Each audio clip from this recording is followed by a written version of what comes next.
തന്നെ ഇങ്ങോട്ട് എന്ത് പരിപാടി? എടാ നീ എപ്പോ വന്ന്?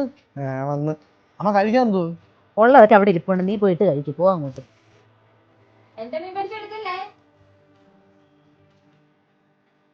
ഞാനാണ് നിങ്ങളുടെ മോനെ അലവിലാതെയാണ്. എന്തുവാടാ ഇവളുടെ പെങ്കൊച്ചുള്ളവരെ നിങ്ങൾക്ക് അറിയാവോ? അതിന് ഇവളെ ഇനി അവൻ കയറി പീഡിപ്പിച്ചോന്നൊക്കെ പറഞ്ഞിട്ട് എൻ്റെ അടുത്ത് വരുന്നു.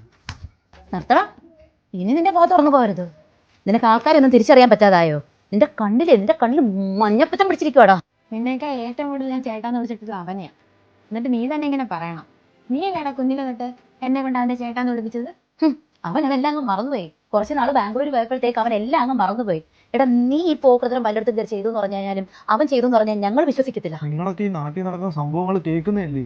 അതുകൊണ്ട് എവിടെയെങ്കിലൊക്കെ അങ്ങനെയൊക്കെ സംഭവിച്ചിട്ടുണ്ടാവും എന്ന് വെച്ചിട്ടാണ് എല്ലാവരും കാൽക്കുലേറ്റ് ചെയ്യുന്നത്. എവിടെയും നല്ലത് ചീത്തതൊക്കെ ഉണ്ട് എന്ന് വെച്ചിട്ട് കുഞ്ഞിലെ തൊട്ട് ഈ വീട്ടിൽ കയറി സഹകരിച്ച് ആ ചെറുക്കനെയാണ് നീ അനാവശ്യം മൊത്തം പറയുന്നത്. എങ്ങനെയാണ് നിനക്ക് മനസ്സ് വന്നത്? എടാ, നീ തന്നെ അല്ലേടാ അവനെ പേര് പിടിച്ചിട്ട് ഈ വീട്ടിൽ വന്നത് നിന്റെ കൂട്ടുകാരനാന്ന് പറഞ്ഞ്. അന്ന് മുതൽ ഇന്ന് വരെ എന്നെ അവൻ അമ്മയെന്നേ വിളിച്ചിട്ടുള്ളൂ. ഞാൻ അവനെ നിന്റെ സ്ഥാനത്ത് തന്നെയാണ് കണ്ടിരിക്കുന്നത്. വയറ്റിൽ ഇടം കൊടുത്തില്ലെന്നേ ഉള്ളൂ. അവന് നിന്നെ പോലെ കഷ്ടം.